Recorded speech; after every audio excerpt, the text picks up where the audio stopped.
My daughter started talking about Mr. Moogie on her 4th birthday. My brother and I lived across the street from one another, and we held a party at his house, since he could afford a pool and I couldn't. That day, the shift was indicated by a small tuck on the skirt. I turned to see the beautiful hazel eyes of Melissa, my daughter, staring up at me. "Mommy, Mr. Moogie wants to come home with us." I kneeled down to get to her level. "Who's that, baby?" She looked around as if she was searching for someone. "He's my new friend. I don't see him though. He must have gone to grab his coat." I realized then that my little baby had her first imaginary friend.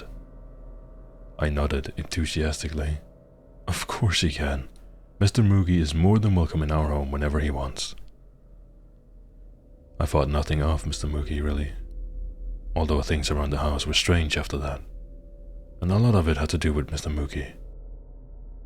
She insisted on having her window open every night, and Mr. Moogie never seemed to want to be in the room with me. Every time I'd ask her where he was, she'd say something like, "He went home for the day," or "He decided to go for a walk around the block." I once jokingly asked if he didn't like me. She looked at me, hurt. "Oh no, Mommy.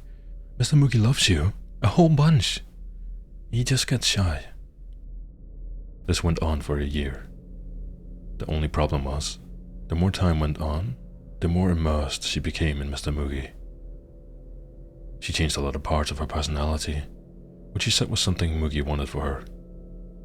My emotions were mixed. Worry and frustration. She would spend so much time by herself, opting to shut herself away in her bedroom with him, rather than go spend her time outside. She refused certain things she used to love, and it was difficult to get her to even go to the store with me. I tried to take her to her dad's on weekends, but if I could even get her there without her throwing an enormous fit, I'd get a call within a few hours from my ex-husband, absolutely insisting that I pick her up. She was out of control at that point. She trashed his house on several occasions before he finally threw his hand up and yelled, "God damn it, Mary. Take your fucking kid and get out of my life." She held her head in shame as I explained, while trying to contain my sheer anger, that what she did was entirely wrong. She just kept saying, "Mr. Moogie said it was the only way I could stay with you." I felt fed up, but I was more worried. I wanted badly to take her to a doctor, but the divorce left us broke and without insurance. Silently, I hoped she would grow out of it. One morning, I woke up to find that Melissa was fully dressed. Most of the time, she would opt for the pajamas. "What's the special occasion?" I asked, treading lightly as possible. She had never flipped out and trashed our house, but I still found myself afraid of my own child. "Mr. Moogie wants to play outside today." I nodded, relieved that she was going to be outside instead of locked away.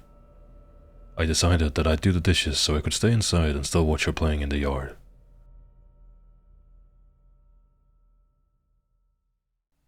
I couldn't have looked away for more than a few minutes, but when I looked back, she was gone. Running outside, I screamed her name, but got no reply. I called the police immediately, and a search was started.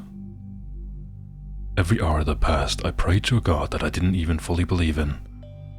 I prayed for my daughter's safety. I prayed that this was just one of many odd but harmless occurrences. Hours turned into days, then weeks, months. Half a year had gone by, and there is no sign of Melissa. At 2:37 a.m. on an abnormally warm October night, a call came into the station from a man claiming to have seen someone carrying a body through his backyard. The police caught him in the act. Older man, probably in his 40s, thick glasses, lanky body. Nothing at all special about him, other than the fact that the body he was trying to bury was that of my little Melissa. I'm sure you don't want the gory details, and I'm not willing to relive them. She had been abused, in disgusting, inhumane ways. For the entirety of the 6 months she had been gone. She was so thin and bruised.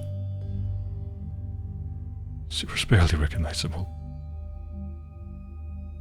I was asked down to the station and had my brother accompany me.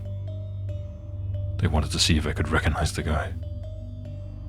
My brother grasped my hand tightly, likely fighting back tears himself. As we stared at this strange man from behind a weird mirror glass, it all felt like a bad episode of SVU. Detective Lorenzo stared with sympathy in his eyes. "Do you know this man?" I shook my head. "No, I've never seen him in my life." My brother looked at me with confusion. "What are you talking about? Don't lie to them, Mary." My head was so foggy. It took a few moments for me to realize what was said and reply, "No, I've never seen him." He looked a bit angry with me then. "Are you shitting me? He was in and out of your fucking house for the past, year?" That was the tipping point. Later, I sat at the metal table across from Detective Lorenzo. His tone had changed from sympathetic to accusatory.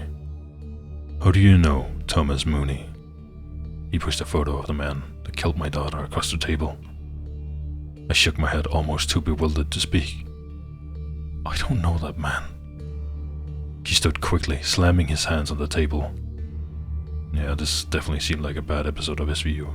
"He was in your house. People saw him walking everywhere with you and your daughter. Your own brother saw the man come in and out of your house."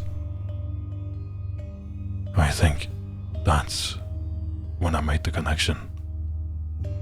Mooney, Moogie, Moogie.